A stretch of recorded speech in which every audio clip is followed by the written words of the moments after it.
इस वीडियो में हम class 9th chapter first matter in our surroundings को कंटिन्यू करेंगे। तो पिछले वीडियो में हमने कैरेक्टरिस्टिक्स स्टार्ट किए थे मैटर के। तो our next characteristic is particles of matter are continuously moving, यानी कि जो मैटर के पार्टिकल्स हैं वो कंटिन्यूसली मूव करते रहते हैं। ये नहीं कि वो एक जगह रुके रहते हैं, इकट्ठा हो जाए, सेटल डाउन हो जाए। तो जो पार्टिकल्स ऑफ मैटर हैं वो कंटिन्यूसली मूव करते रहते हैं। क्यों? क्योंकि उनके अंदर काइनेटिक एनर्जी होती है। तो जैसे जैसे टेम्परेचर इंक्रीज़ होता है, हमें पता है काइनेटिक एनर्जी का फॉर्मूला क्या होता है, ½ mv²। तो जैसे जैसे टेम्परेचर इंक्रीज़ होगा, जो पार्टिकल्स हैं वो और ज़्यादा जल्दी मूव करेंगे, और अगर उनकी वेलोसिटी ज़्यादा हो रही है तो इसका मतलब उनकी काइनेटिक एनर्जी भी ज़्यादा है। तो हम ये कह सकते हैं कि increase in temperature increases it's kinetic energy. तो ये जो पार्टिकल्स हैं ये कंटिन्यूसली मूव करते रहते हैं क्योंकि उनके बीच में स्पेस जो है वो प्रेजेंट है। अब the intermixing of particles of two different types of matter on their own is called diffusion, यानी कि जो मैटर है, डिफरेंट टाइप के हमने मैटर ले रखे हैं, उनके जो पार्टिकल्स हैं वो इंटरमिक्स हो जाते हैं, एक दूसरे में मिल जाते हैं। तो इस प्रोसेस को हम बोलते हैं डिफ्यूजन। तो जो डिफ्यूजन है वो अगर हम हीट करते हैं किसी चीज़ को, यानी कि उसका टेम्परेचर इंक्रीज़ करते हैं, तो डिफ्यूजन जो है वो और भी ज़्यादा फास्ट हो जाता है।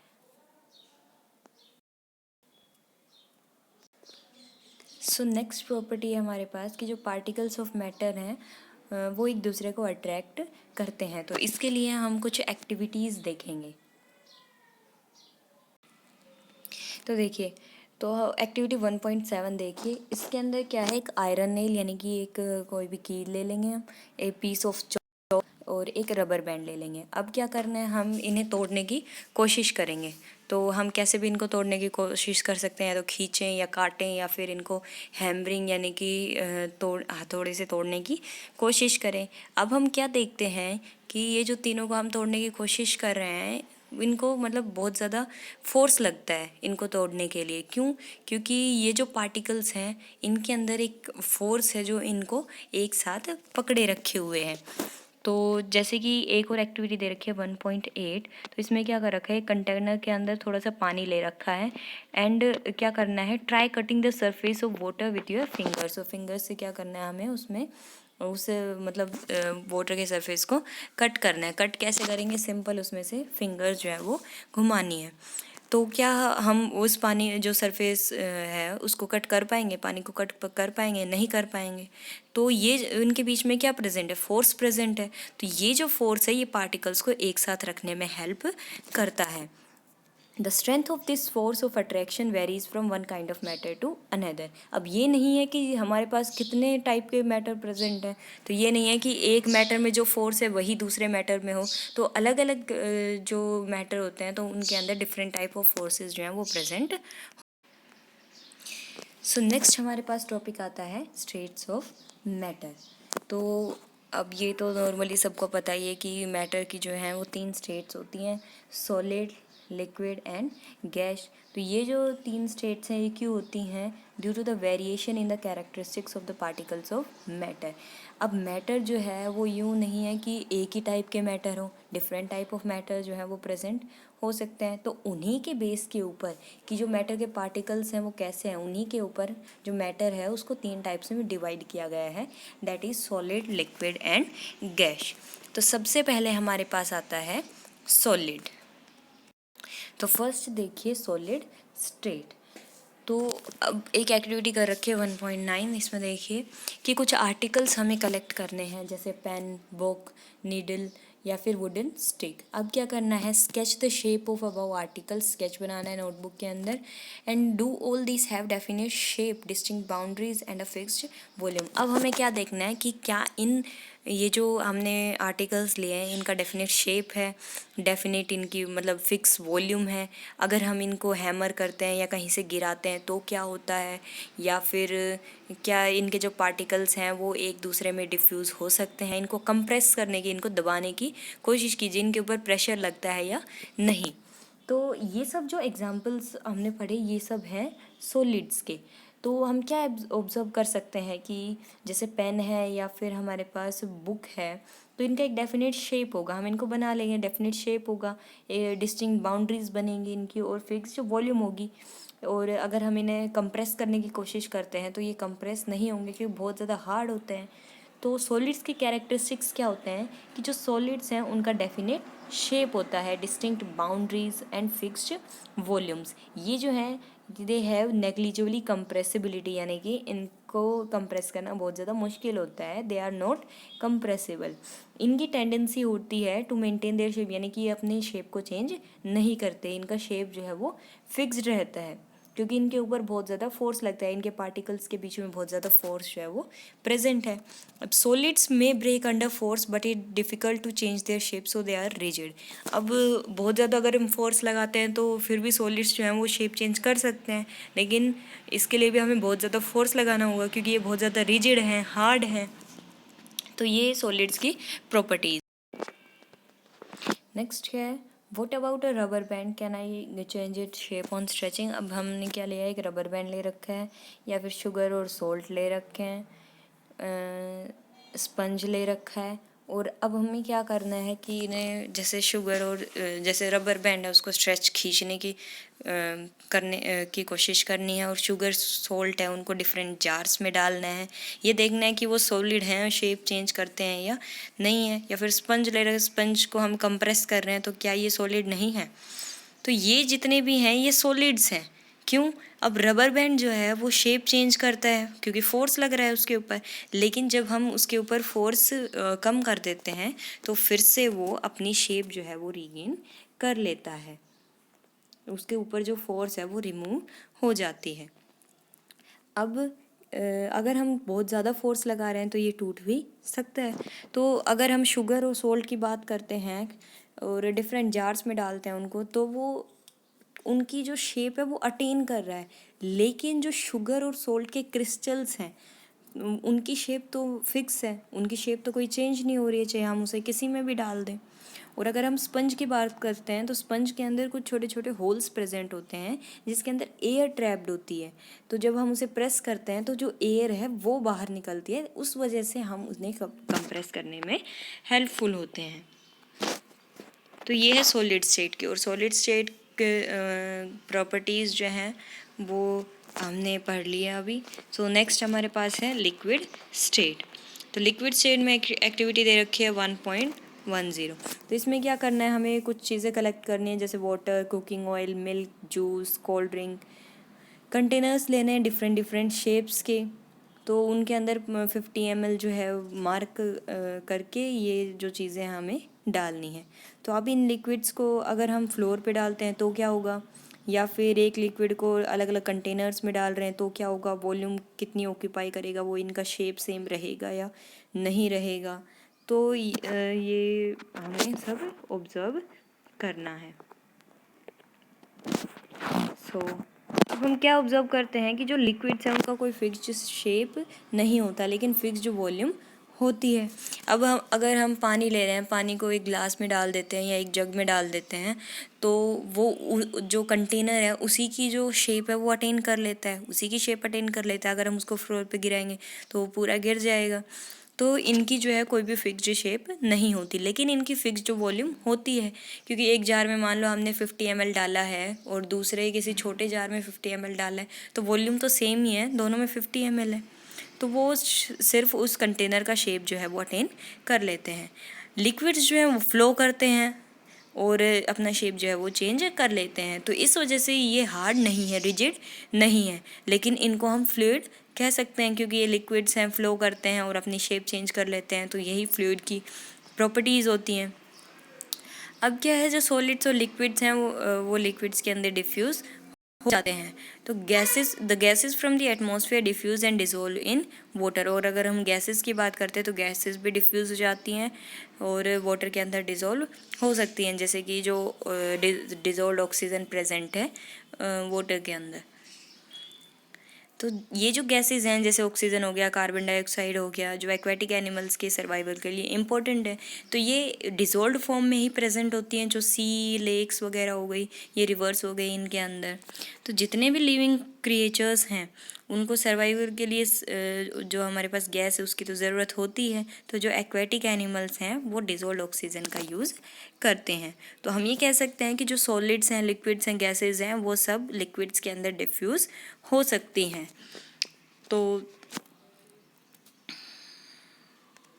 ये जो लिक्विड्स का रेट ऑफ डिफ्यूज़न है वो सॉलिड से कहीं ज़्यादा है। ये क्यों है? क्योंकि जो पार्टिकल्स हैं वो फ्रीली मूव करते रहते हैं और इनके अंदर स्पेस ज़्यादा प्रेजेंट होता है as compare to solids. So next is our gaseous state. तो गैशियस स्टेट में क्या आता है? गैशियस स्टेट में जैसे कि हम बैलून वगैरह फुलाते हैं तो उसके अंदर गैस भरी जाती है, और अगर सिलेंडर वगैरह देखते हैं तो उनके अंदर भी गैस भरी जाती है। तो इनके अंदर कौन कौन सी गैसेस भरी जाती हैं? हमारे पास डिफरेंट टाइप की गैसेस जो हैं वो प्रेजेंट होती हैं। तो एक्टिविटी 1.11 में क्या है? हमने 300 ml की सिरिंजेस लेनी है और उनके जो नोजल्स होते हैं, ऊपर के जो नोजल्स हैं जहाँ से वो कोई भी लिक्विड वगैरह निकलता है, वहाँ पे रबर कॉर्क लगा देना है। अब remove the pistons from all the syringes, जैसे ये इस स्ट्रक्चर में दिखाया हुआ है, ये हमने रबर को लगा दिया है यहाँ पे, ये रबर क्रोक लगा दिया है यहाँ पे। ये जो सिरिंजेस ले रखी है हमने और यहाँ पे हमें क्या डालना है? गैस डालनी है। सो अब क्या करना है? एक सिरिंज को हमने ऐसे ही रख देना है और दूसरी के अंदर वाटर भर देना है एंड तीसरी के अंदर pieces of chalk in the third, यानी कि चॉक पीसेस भर देने हैं। अब क्या करना है? Insert the pistons back into the syringes. अब क्या करना है? जो पिस्टन्स है वो वापस लगा देंगे इसके अंदर हम, यानी कि ये जो पिस्टन है ऊपर, इसको वापस लगा देंगे। अब क्या करना है? You may apply some Vaseline on the pistons before inserting them into the syringes. Vaseline का भी यूज़ कर सकते हैं ताकि वो आराम से मूव हो सके। अब क्या करना है? अब हमें इसे कंप्रेस करने की कोशिश करनी है, यानी कि जो पिस्टन है हमारे पास, इसको पुश करने की कोशिश करनी। तो हम क्या देखते हैं कि जो गैसेस हैं वो बहुत ज़्यादा कंप्रेसिबल होंगी, यानी कि जिसके अंदर हमने कुछ नहीं डाला था, यानी कि उसके अंदर गैस प्रेजेंट होगी। तो जब हम उसको कंप्रेस करेंगे तो बहुत इजीली कंप्रेस हो जाएगी as compare two liquids and gases, यानी कि एक प्रॉपर्टी है इसकी कि ये हाईली कंप्रेसिबल होती है। तो हमारे पास एक गैस है लिक्विड पेट्रोलियम गैस, एलपीजी, जो सिलेंडर्स में यूज़ करते हैं, सबको पता है। या फिर जो ऑक्सीजन हॉस्पिटल्स में सप्लाई किया जाता है वो भी कंप्रेस्ड गैस होती है, यानी कि उसको कंप्रेस करके सिलेंडर्स के अंदर डाला जाता है। नेक्स्ट एक हमारे पास गैस आती है सीएनजी, कंप्रेस्ड नेचुरल गैस। इसको हम फ्यूल की तरह यूज़ करते हैं व्हीकल्स के अंदर नॉर्मली, अब तो यही यूज़ की जा रही है क्योंकि ये एक इको फ्रेंडली गैस है। अब ड्यू टू हाई कंप्रेसिबिलिटी, बहुत ज़्यादा कंप्रेसिबिलिटी है, तो गैस जो है largest volume of gases can be compressed into a smaller cylinder and transported easily, यानी कि बहुत ज़्यादा अमाउंट की जो गैस है वो हम किसी छोटे सिलेंडर में भी डालकर कहीं पर भी लेके जा सकते हैं। So we come to know of what is being cooked in the kitchen without even entering there by the smell that reaches our nostrils. अब कई बार क्या देखते हैं, जब मम्मी वगैरह खाना बना रही होती है तो उसकी जो स्मेल है वो बाहर तक पहुंच जाती है, बाहर तक आ जाती है। तो ये क्यों होता है?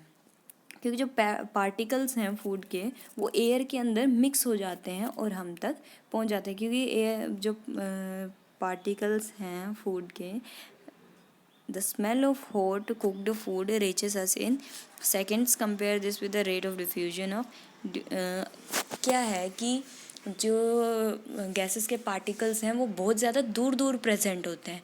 तो दूर दूर प्रेजेंट है और एयर के अंदर आराम से मिल जाते हैं, तो उनकी जो स्पीड है पार्टिकल्स की वो बहुत ज़्यादा होती है और उनके बीच में स्पेस भी बहुत ज़्यादा है।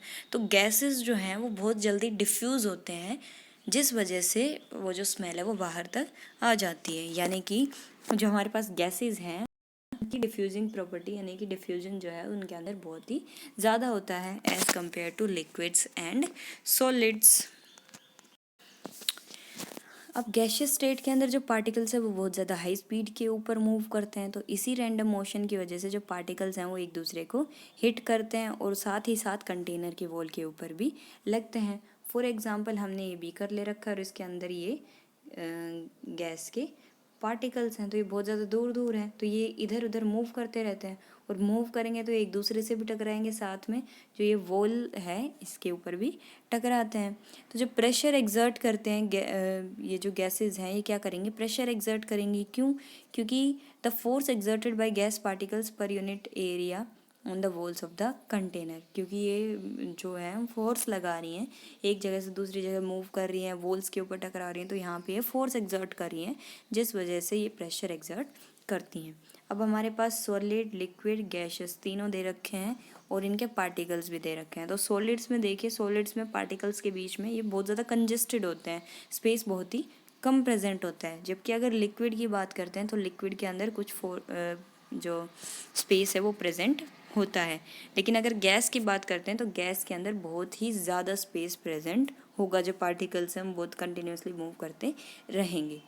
तो अब इनकी कुछ प्रॉपर्टीज़ हैं, जैसे कि सॉलिड्स में बिल्कुल भी स्पेस प्रेजेंट नहीं होता, तो इनके अंदर जो इंटरमोलिकुलर फोर्सेस ऑफ अट्रैक्शन है वो बहुत ही स्ट्रॉन्ग होगी, जबकि लिक्विड के अंदर उससे कम और गैसेस के अंदर बहुत ज़्यादा कम होंगी। तो इसमें सॉलिड, लिक्विड, गैसेस तीनों के बीच में डिफरेंस जो हैं वो आने चाहिए। तो यहाँ पे हमारे पास एक टेबल है जिसके अंदर सॉलिड, लिक्विड, गैसेस तीनों को डिस्टिंग्विश कर रखा है। तो फर्स्ट प्रॉपर्टी है, उसमें सॉलिड है उसका डेफिनेट शेप होता है एंड डेफिनेट वॉल्यूम होती है। और अगर लिक्विड की बात करते हैं तो लिक्विड का सिर्फ डेफिनेट वॉल्यूम होता है, डेफिनेट शेप नहीं होता। गैसेस का ना तो कोई डेफिनेट वॉल्यूम होता है और ना ही डेफिनेट शेप होता है। नेक्स्ट डिफरेंस इज, जो सॉलिड के मॉलिक्यूल्स हैं वो रिजिड होते हैं, हमने एक्टिविटीज़ में भी देखा बहुत ज़्यादा हार्ड होते हैं, जबकि लिक्विड के इतने ज़्यादा हार्ड नहीं होते। और गैसेस के भी नॉन रिजिड होते हैं, यानी कि हार्ड नहीं होते।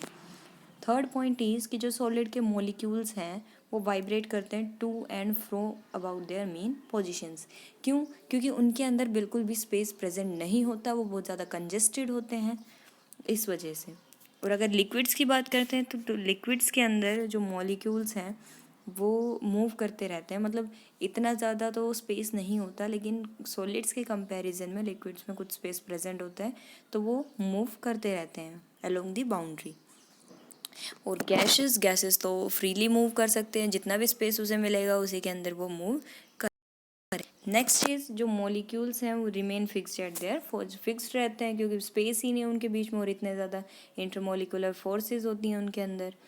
लिक्विड्स की बात करें तो लिक्विड्स के मॉलिक्यूल्स जो हैं वो फिक्स्ड नहीं होते क्योंकि थोड़ा मूव करते रहते हैं, स्पेस प्रेजेंट है उनके अंदर। गैसेस की बात करें, गैसेस का कोई भी फिक्स्ड पॉइंट नहीं है।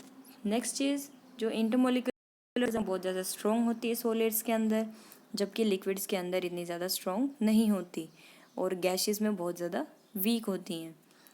नेक्स्ट चीज़, जो सॉलिड के मॉलिक्यूल्स हैं वो बहुत ज़्यादा क्लोजली पैक्ड होते हैं और लिक्विड्स के मॉलिक्यूल जो हैं वो लूजली पैक्ड होते हैं। और गैसेस के मॉलिक्यूल्स के अंदर तो बहुत ज़्यादा स्पेस प्रेजेंट होता है, वो तो बहुत ज़्यादा दूर दूर प्रेजेंट होते हैं। जो सॉलिड है वो फ्लो नहीं कर सकता, जबकि लिक्विड जो है वो फ्लो कर सकता है और गैसेस जो है वो भी फ्लो कर सकती है। तो सॉलिड्स के अंदर हमने डिफरेंट एग्जांपल्स लिए थे, जैसे कि चॉक हो गया या फिर आयरन नेल हो गई। और लिक्विड्स के अंदर वाटर, हनी, बहुत सारी चीज़ें हो गई, ये फ्लो करेंगी। और गैसेस के अंदर हमने डिफरेंट गैसेस पढ़ी, जैसे एलपीजी या फिर ऑक्सीजन, कार्बन डाइऑक्साइड जो डिसॉल्व फॉर्म में प्रेजेंट होती है वो लिक्विड्स के अंदर आती है। और नॉर्मल जो गैसेस हैं वो हमारे पास इसमें आएंगी, गैसेस में आएंगी, जैसे कि हाइड्रोजन हो गया, नाइट्रोजन हो गया, ऑक्सीजन, जो एयर के अंदर जो गैसेस प्रेजेंट है। सो नेक्स्ट वीडियो में हम टॉपिक 1.4 कवर करेंगे।